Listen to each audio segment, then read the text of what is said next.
Bienvenidos a una caminata por la historia bíblica por el pastor Colin Smith. Soy Rodrigo Gómez y hoy recorreremos Éxodo capítulo 12, versículos 1 al 13, en la sesión Sangre. La familia que Dios había prometido bendecir creció. El hijo de Abraham, Isaac, engendró a Jacob y este tuvo 12 hijos, que se convirtieron en los padres de las 12 tribus de Israel. El pueblo de Dios se trasladó a Egipto debido a una hambruna, y durante los siguientes 400 años pasó de ser una familia extensa de 70 personas a unos 2 millones. A medida que crecían, fueron oprimidos, pero Dios escuchó su grito de ayuda y los liberó. La opresión racial ha sido uno de los mayores males de la historia humana. Uno de los primeros ejemplos involucró al pueblo de Dios, que fue sometido a trabajos forzados en Egipto. Pero el mayor mal no fue el trabajo forzado, fue el decreto del faraón que todos los bebés varones hebreos fueran arrojados al río Nilo. Éxodo 1:22. Entonces, cuando Moisés nació, su madre lo escondió en una canasta en el río Nilo para preservar su vida. La hija de Faraón lo encontró y en la maravillosa providencia de Dios designó a la madre de Moisés para que lo cuidara. Moisés creció en el palacio, pero cuando vio la realidad de la vida en Egipto, se indignó por la forma en la que trataban a su propia gente.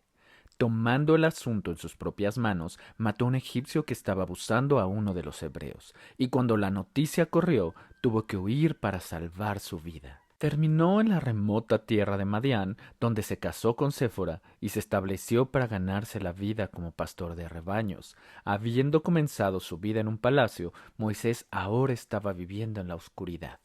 Pero un día, mientras cuidaba sus ovejas, Dios se le apareció en una zarza ardiente y lo llamó para que regresara a Egipto y le dijera a Faraón: «Deja ir a mi pueblo».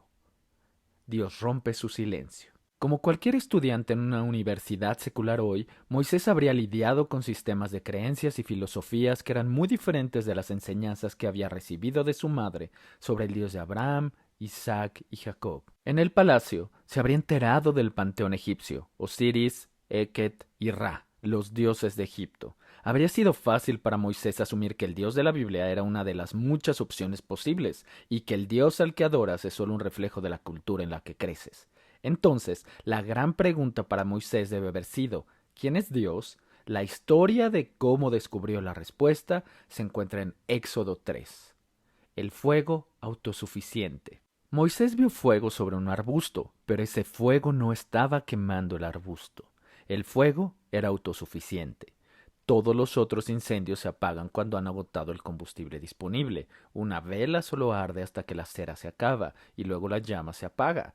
Pero esta llama era diferente a cualquier otra, mantenía su propia vida. Moisés nunca había visto nada igual.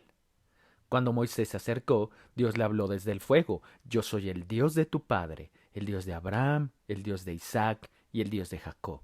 Las historias que Moisés había escuchado acerca de Dios tenían al menos 400 años de antigüedad, y él puede haberse preguntado si este Dios era simplemente una vieja tradición, pero ahora el Dios vivo le estaba hablando. Entonces Dios reveló el maravilloso nombre por el que quería ser conocido: «Yo soy el que soy».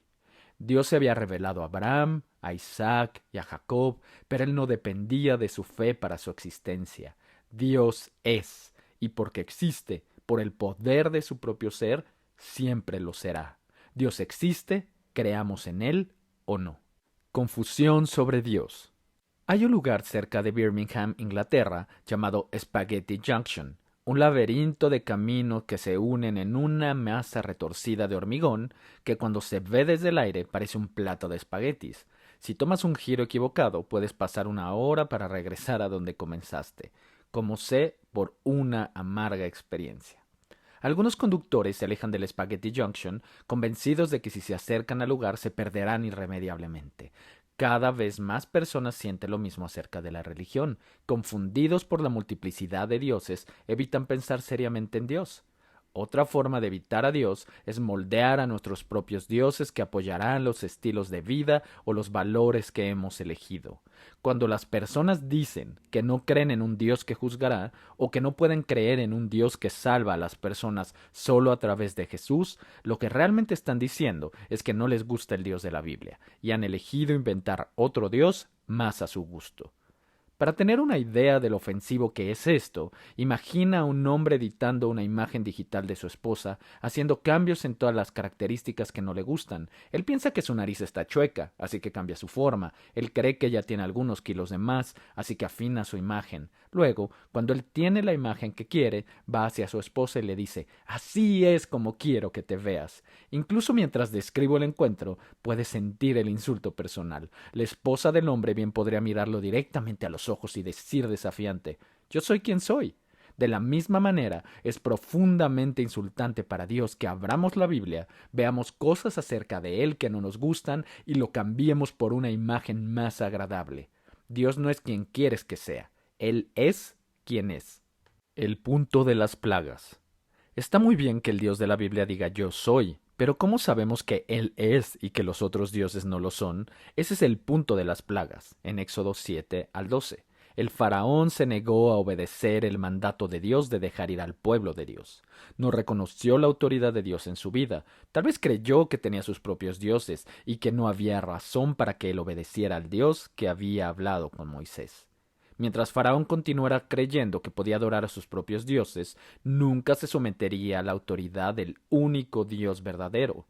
Así que el Dios viviente dio prueba de quién es Él, al derribar los poderes detrás de los dioses de Egipto. Así que Dios dijo: «Ejecutaré juicios contra todos los dioses de Egipto, yo el Señor». Notamos los muchos dioses egipcios que Moisés conoció, incluyendo a Osiris, el dios del Nilo, Heket, la diosa de la reproducción, y Ra, el dios del sol. La sabiduría común dice que cada uno de estos dioses trajo bendiciones particulares a Egipto. Había mucho más en juego en las plagas que un simple conflicto entre Moisés y Faraón. Dios le estaba diciendo a Faraón: «Adoras a Osiris diciendo que el Nilo te sostiene, pero convertiré al Nilo en un pantano sin vida».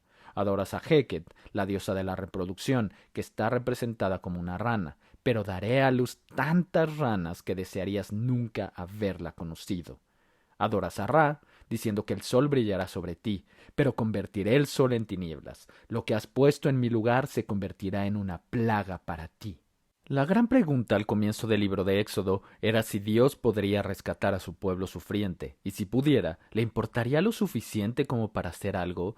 Todavía nos hacemos las mismas preguntas cuando vemos el sufrimiento a nuestro alrededor en el mundo de hoy. Dios ha respondido estas preguntas. Ciertamente he visto la aflicción de mi pueblo que está en Egipto, y he oído su clamor a causa de sus opresores, pues he conocido sus sufrimientos. Yo he descendido para librarlos de la mano de los egipcios. Desafiando al Dios vivo. El pueblo de Dios solo podía ser salvado de la opresión si el faraón se arrepintiera de su maldad o si el mal fuera destruido. Dios le ordenó a Faraón que dejara ir a la gente, pero él se negó. Así que Dios envió la primera plaga, pero el faraón no se movió ni un centímetro. Siguieron más plagas y cada vez que Faraón se resistía, el costo de su desafío se hacía más alto. Nuestra sociedad secular también se siente libre de desafiar a Dios porque no cree que Él traerá juicio, pero las plagas indican que Dios destruirá el mal, y cuando comprendas esto, comenzarás a ver por qué necesitamos un Salvador. Un sacrificio de sangre en Egipto. Cuando llegó la plaga final sobre Egipto, Dios abrió un camino para que su pueblo se mantuviera a salvo. Cada familia debía elegir un cordero, debían conservarlo durante 4 días y luego matarlo. La sangre del cordero debía ser pintada en el marco de la puerta de cada casa. Dios dijo: «Cuando yo vea la sangre, pasaré de largo». Moisés había oído la voz de Dios, sabía que Dios había provisto una forma en que las familias pudieran mantenerse a salvo durante esta noche de terror. El camino de la liberación era por la sangre de un animal sacrificado. Imagínate a Moisés yendo de casa en casa preguntando: ¿estás cubierto por la sangre del cordero? ¿Está sobre tu puerta? Se acerca el día del juicio y Dios ha dicho: cuando vea la sangre pasaré de largo. Toma a Dios por su palabra y obedece su mandato. Ahora, colócalo en tu casa. ¿Por qué no lo hiciste todavía? Observa que Dios nunca dijo: si ofrecen un cierto número de oraciones, los pasaré de largo. No dijo: si eres sincero, pasaré de largo. Solo dijo: cuando vea la sangre, pasaré de largo. Cuando finalmente llegó la última plaga, no tengo ninguna duda de que algunas personas hubieran mirado hacia sus puertas y se hubieran preguntado si la sangre haría alguna diferencia. Todo lo que tenían que seguir era la palabra de Dios. 2 millones de personas creyeron y obedecieron, y cada uno de ellos se mantuvo a salvo a través del juicio de Dios. Sangre en el jardín. El tema de la sangre en la historia de la Biblia se remonta al principio. Cuando Adán y Eva pecaron en el jardín, el Señor Dios hizo vestiduras de piel para Adán y su mujer y los vistió. Génesis 3:21. Eso significa que Dios mató a un animal el día en que se cometió el primer pecado. Dios le dijo a Adán que la desobediencia llevaría a la muerte, y hubo una muerte en el jardín ese día. La vida de Adán se salvó, un animal murió en su lugar. Encontramos el mismo patrón en la historia de Abraham e Isaac. Dios proveyó un animal que fue matado en el lugar de Isaac. Ahora, un cordero sería asesinado por cada familia en Egipto. Dios estaba enseñando el mismo mensaje a una nueva generación. Él estaba diciendo: serás salvo del juicio a través de la muerte de otro. Implicará el derramamiento de sangre. Así fue para Adán y Abraham, y así será para ti. Sin derramamiento de sangre no hay perdón de pecados. Hebreos 9:22. Los sacrificios de animales continuaron durante siglos en la historia del Antiguo Testamento, hasta que un día Juan vio a Jesús y dijo: «He aquí el Cordero de Dios que quita el pecado del mundo». Juan 1:29. 1500 años después del éxodo en Egipto, Jesús celebró la Pascua con sus discípulos. Durante la comida, él tomó la copa y dijo: «Esta copa es el nuevo pacto en mi sangre, que es derramada por ustedes». Lucas 22:20. Les estaba diciendo a sus discípulos que así como la sangre del Cordero salvaba a su pueblo en Egipto, así su propia sangre los libraría del juicio del último día. Al final de la historia bíblica vemos una gran multitud de personas de pie en la presencia de Dios, llenos de alegría. ¿Quiénes son esas personas? Son aquellos que han lavado sus ropas y las han blanqueado en la sangre del Cordero. Apocalipsis 7:14. Esto es lo que descubrimos hoy. La repetida matanza de animales es uno de los temas más difíciles de entender en la historia del Antiguo Testamento, pero también es uno de los más importantes. A través de estos sacrificios de animales, Dios estaba preparando a su pueblo para entender la necesidad y el significado del sacrificio de Jesucristo. Cristo, nuestra Pascua, ha sido sacrificado. Primera de Corintios 5:7. Él cargó con el juicio de Dios para que no caiga sobre ti. Pero como en la Pascua, la sangre no solo debe ser derramada, también debe ser aplicada. Del mismo modo que debió existir un acto de fe y obediencia en el que el pueblo de Dios aplicó la sangre a los marcos de las puertas de sus casas, también debe existir un acto de fe en el que la sangre de Cristo se aplique a tu vida. Entonces puedes descansar en la promesa de Dios y Dios te llevará de manera segura a través del día del juicio. Esto fue una caminata por la historia bíblica por el pastor Colin Smith. Soy Rodrigo Gómez y espero que nos acompañes en la próxima parada de nuestro recorrido. Para más recursos de Abre la Biblia, como el programa de enseñanza del pastor Colin Smith, libros digitales y otros recursos para hacer crecer tu fe, visita abrelabiblia.org.